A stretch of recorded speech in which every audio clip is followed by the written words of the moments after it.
Assalamualaikum warahmatullahi wabarakatuh. Halo teman-teman semuanya, serta Bapak Ibu dosen yang saya hormati. Perkenalkan, nama saya Fadil Sulistiani.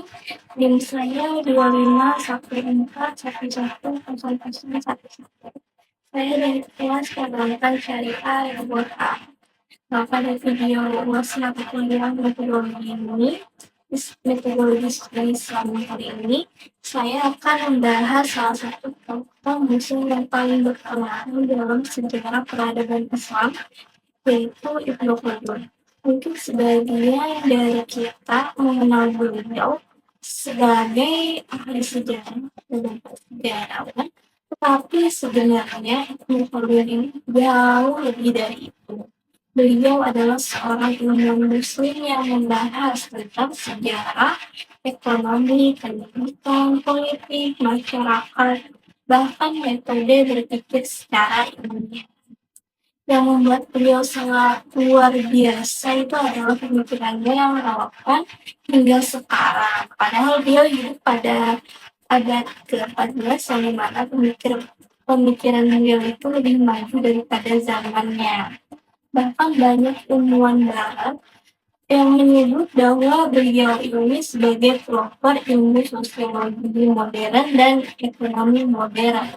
Melalui video ini saya akan membahas tentang biografi Ibnu Khaldun, karya-karyanya, pemikiran beliau tentang Islam, kontribusi bagi dunia Islam, serta analisis kritis mengenai pemikiran beliau.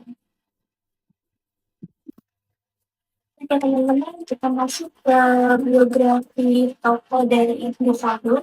Jadi Ibnu Khaldun ini memiliki nama yang lengkap yaitu Abu Zaid Abdurrahman bin Muhammad bin Khaldun al-Daqami.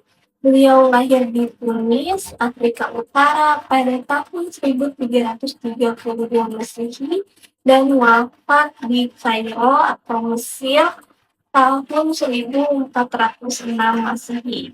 Ibnu Khaldun ini berasal dari keluarga yang terpelajar dan religius. Sejak kecil beliau sudah mempelajari Al-Quran, hadis, tafsir, fikih, bahasa Arab, matematika, filsafat, dan ilmu sosial. Nah, karena kecerdasan beliau ini, beliau dipercaya untuk menjadi pejabat pemerintah, menjadi hakim, menjadi penasihat kerajaan, dan serta menjadi guru.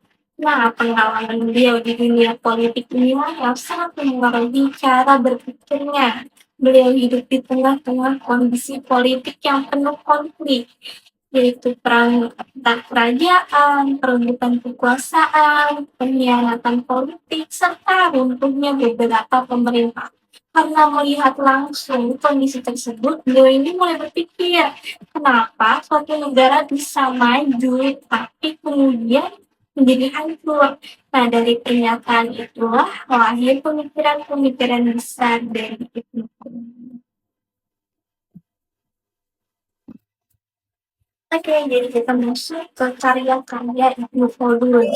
Karya yang pertama yaitu Kitab Al-Abrar volume 4. Karya utama beliau yang membahas tentang sejarah sebagai bangsa dan peradaban manusia. Yang kedua, Kitab Muqaddimah, 1 volume. Muqaddimah adalah bagian pembuka dari kitab Al-Ibrar tadi.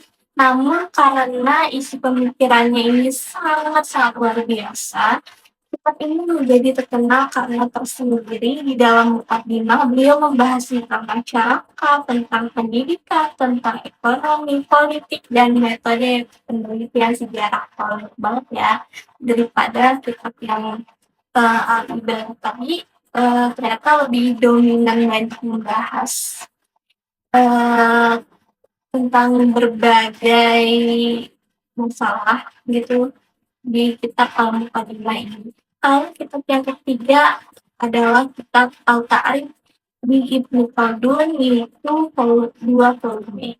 Nah, buku ini berisi autobiografi atau perjalanan hidup beliau, yaitu perjalanan Ibnu Khaldun. Di dalamnya beliau menceritakan pengalaman hidup dan perjalanan politik beliau yang pernah beliau alami. Memang kita masuk ke pemikiran Ibnu Khaldun tentang Islam, yang pertama yaitu Islam mengajarkan kita untuk berpikir secara kritis. Kenapa? Karena salah satu pemikiran penting dari Ibnu Khaldun adalah tentang pentingnya berpikir kritis dalam memahami sejarah dan informasi-informasi. Kenapa? Karena menurut beliau manusia tidak boleh langsung percaya terhadap semua berita atau cerita sejarah.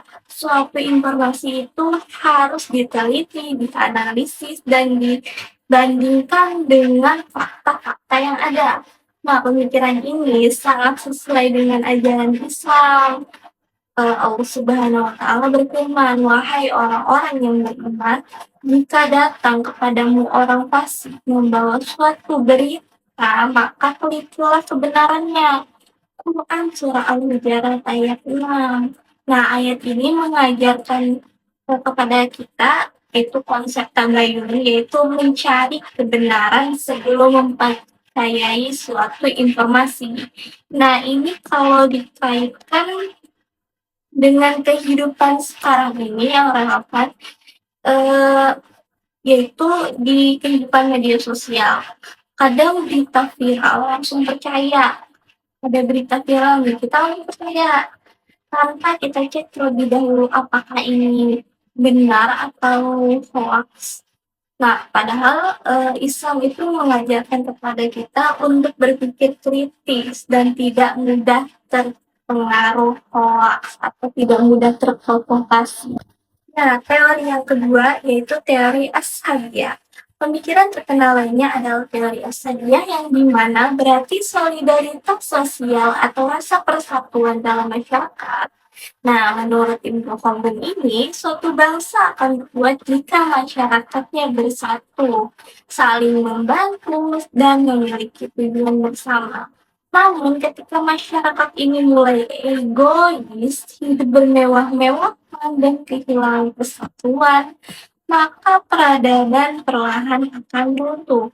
Nah, pemikiran ini sesuai dengan ajaran Islam tentang ukhuwah atau yang disebut sebagai persaudaraan atau tali persaudaraan.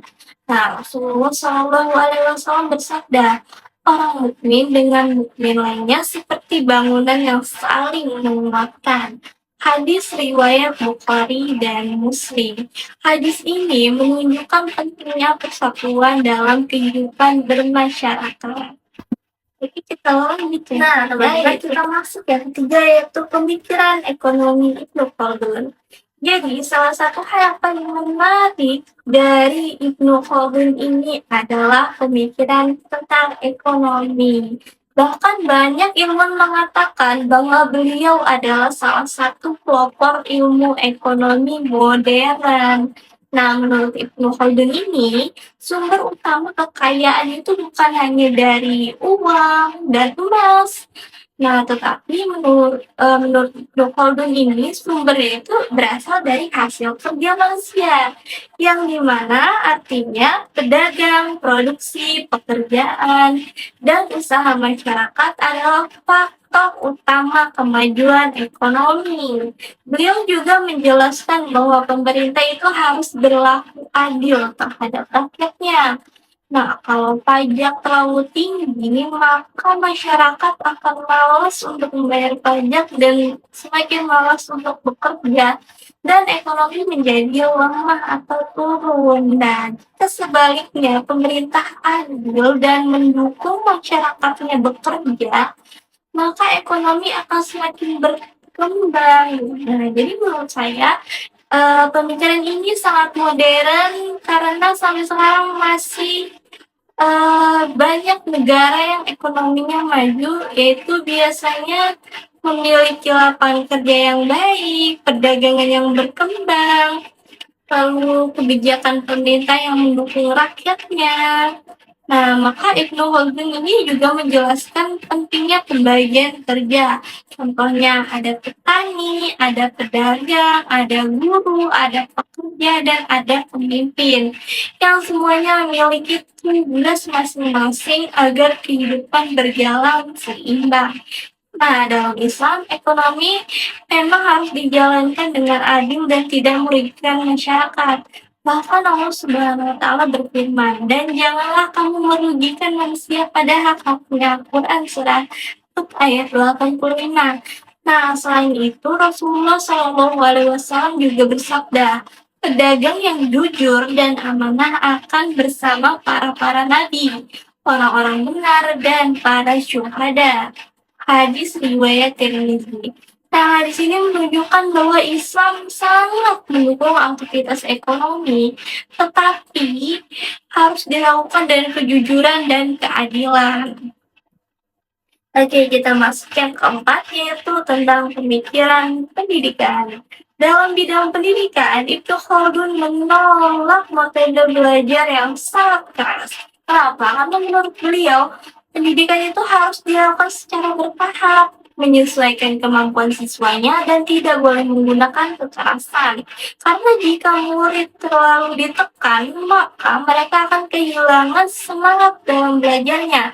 Nah, menurut saya pribadi, pemikiran ini sangat relevan juga dengan kondisi pendidikan sekarang, yang dimana mahasiswa biasanya lebih mudah memahami materi jika dosennya komunikatif dan membuat suasana belajar menjadi nyaman. Bahkan Rasulullah Shallallahu Alaihi Wasallam juga bersabda, permudahlah dan jangan mempersulit. Hadis riwayat Bukhari dan Muslim. Oke, kita masuk di analisis kritis.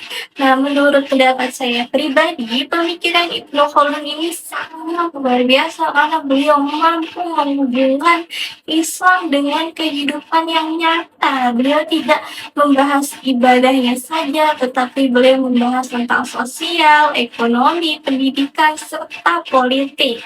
Nah, menurut saya latar belakang yang membuat beliau memiliki pemikiran seperti itu adalah karena pengalaman hidupnya yang tadi. Beliau melihat langsung bagaimana kerajaan bisa maju karena persatuan dan keadilan, tetapi juga bisa runtuh karena perpecahan dan kezaliman masyarakatnya atau pemerintahnya. Karena itu pemikiran beliau terasa realistis dan mendalam. Namun menurut saya pribadi, ada satu hal yang perlu diperhatikan. Nah, kadang manusia terlalu fokus mengejar kemajuan dunia seperti ekonomi dan kekuasaan, tetapi melupakan akhlak dan spiritualnya. Padahal dalam Islam kita sudah diajarkan kemajuan suatu bangsa bukan hanya dilihat dari kekayaan atau teknologi, tapi juga dilihat dari moral masyarakatnya. Karena sehebat apapun peradaban, kalau akhlaknya rusak, maka kehancuran bisa terjadi. Hal ini sesuai dengan firman Allah Subhanahu wa Ta'ala, yaitu sesungguhnya Allah tidak akan mengubah keadaan suatu kaum sampai mereka mengubah keadaan diri mereka sendiri. Quran surah Araf ayat 11. Jadi menurut saya pemikiran Ibnu Khaldun akan semakin sempurna jika diseimbangkan dengan iman, akhlak, dan nilai-nilai Al-Qur'annya. Oke, jadi dari pembahasan ini kita bisa memahami bahwa Ibnu Khaldun adalah salah satu ilmuwan muslim terbesar dalam sejarah Islam, yang dimana beliau memberikan kontribusi besar dalam sejarah, ekonomi, pendidikan, sosiologi, dan pemikiran Islam. Nah, pelajaran yang penting yang bisa kita ambil itu adalah menjadi muslim yang kritis dalam menerima informasi, menjaga persatuan, menghargai ilmu pengetahuan, serta membangun kehidupan dengan keadilan. Nah, sebagai mahasiswa muslim, kita juga bangga karena ilmu Islam itu lebih dahulu memiliki pemikiran yang sangat maju dan berpengaruh terhadap dunia. Semoga kita bisa meneladani semangat beliau dalam mencari ilmu dan memberikan manfaat bagi masyarakat kita semua. Nah, itu saja yang dapat saya sampaikan. Sebelumnya saya memberitahu bahwa penjelasan tadi saya dapat ambil dari Sejarah Pemikiran Ekonomi Islam, buku edisi keempat. Nah, itu saja yang dapat saya sampaikan. Mohon maaf apabila ada banyak kesalahan. Saya mohon maaf. Wassalamualaikum warahmatullahi wabarakatuh.